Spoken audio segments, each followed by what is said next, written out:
Bismillahirrahmanirrahim. Assalamualaikum warahmatullahi wabarakatuh. Alhamdulillah wassalatu wassalamu ala Rasulillah wa ala alihi wa sahbihi wa mawalah. Amma ba'du, ikhwani wa akhwati fillah rahimani wa rahimakumullah. Insyaallah taala pada kesempatan kali ini kita akan pelajari kembali ya buku bahasa Arab gampang. Sebelumnya kita sudah bahas tentang huruf ya. Dan sekarang kita akan baca catatan. Yang pertama, ada dua kelompok huruf yang banyak digunakan ya, yang populer, banyak ditemui di tulisan-tulisan berbahasa Arab. Yang pertama namanya huruf jar. Harful jar yaitu huruf yang menyebabkan isim yang terletak setelahnya menjadi berharokat akhir kasroh. Jadi kalau ada huruf jar, di depannya adalah isim dan isimnya ini diubah harokat akhirnya menjadi kasroh. Contoh huruf jar ada min yang artinya dari. Contoh misalnya minal masjidi. Ya, minal masjidi. Untuk min ini, jika di depannya adalah isim yang berawalan alif lam, maka nanti cara bacanya huruf nunnya itu di fathah. Ya, bacanya minal masjidi. Kemudian an bisa maknanya dari atau tentang, ya sesuai dengan susunan kalimatnya nanti ya. Contoh anin nabiyyi, ya dari nabi. Dan untuk an ini, ya untuk an ini, kalau di depannya adalah isim yang berawalan alif lam, maka huruf nunnya di kasroh, ya anin nabiyyi. Ila ke, ilal masjidi ke masjid. Kemudian ala di atas, alal kursiyyi contohnya. Fi di dalam, fil ghurfati, bi dengan ya, bil ta'irati dengan pesawat, ka seperti ya, kal qamari seperti bulan, li milik atau untuk, misalnya li Muhammadin. Ya. Kemudian ya berkaitan dengan huruf jar, perlu saya tambahkan penjelasan di sini yang bisa catat. Pertama, huruf jar itu jumlahnya sekitar 20-an ya. Huruf jar jumlahnya sekitar 20-an. Kemudian berkaitan dengan penulisan huruf jar ini ya, atau huruf yang lainnya ya, yang tersusun dari satu huruf hijaiyah ya, seperti contohnya bi, li, ka gitu ya, yang tersusun dari satu huruf hijaiyah, itu nanti penulisannya ya disambung dengan kata di depannya kalau memang bisa disambung.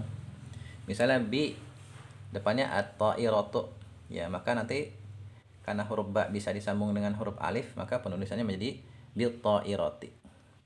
Jadi kita kasroh, kita baca awalnya dhammah ya menjadi kasroh karena ada huruf jar. Ya, gitu ya. Jadi kaidahnya, kalau ada huruf tersusun dari satu huruf hijaiyah, maka nanti penulisannya disambung dengan huruf di depannya. Kalau memang bisa disambung ya, kalau nggak bisa disambung ya jangan disambung ya. Seperti nanti ada huruf waw ya, wa, ini kan nggak bisa disambung.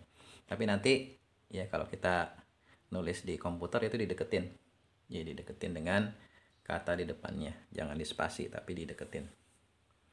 Ya seperti ini contoh-contoh yang disambung ya. Ka, kal qamari ya, kaf dengan alif bisa disambung, li Muhammadin ya, huruf lam dengan mim bisa disambung, li Muhammadin. Kemudian yang perlu antum catat juga ya, bahwasannya huruf jar ini ya terkadang satu huruf memiliki banyak makna, ada yang bisa sampai belasan makna. Atau adapun makna-makna yang diberikan di buku ini makna yang populer ya. Dan kalau antum pengen membaca ya rincian tentang huruf jar, bisa baca di sini ya, di buku Menyelami Samudra Huruf, atau sudah saya kutipkan ya bab khusus huruf jar di buku ini ya, variasi makna huruf jar. Di sini diberikan ya huruf-huruf jar beserta makna-maknanya ya, seperti contohnya nih di bab 1 huruf ba, bi. Ini di sini disebutkan ada ya, ada 13 makna ya, 13 makna. Jadi ini sebenarnya pembahasan lanjutan ya, cuman kalau antum pengen tahu dari sekarang ya silahkan aja dibaca-baca bukunya ya. Adapun biasanya di buku-buku tingkat pemula itu diberikan makna yang populer saja ya. Jadi antum cara belajarnya supaya mudah ya, cukup hafalkan. Misalnya di sini diberikan contoh huruf-huruf, kemudian huruf jar, hafalkan aja dulu dan makna populernya. Seperti huruf min, ini maknanya dari yang populer. Nanti bisa makna yang lainnya. An yang populer itu dari atau tentang. Nanti bisa juga ada makna yang lainnya. Ya. Dan satu huruf jar dengan huruf jar yang lain kadang memiliki irisan makna yang sama, seperti min dan an ini sama-sama bisa bermakna dari. Cuma nanti ada ya sedikit beda penggunaan. Kayak misalnya min, dari menunjukkan makna permulaan. Sedangkan an, dari, biasanya menunjukkan makna menjauh.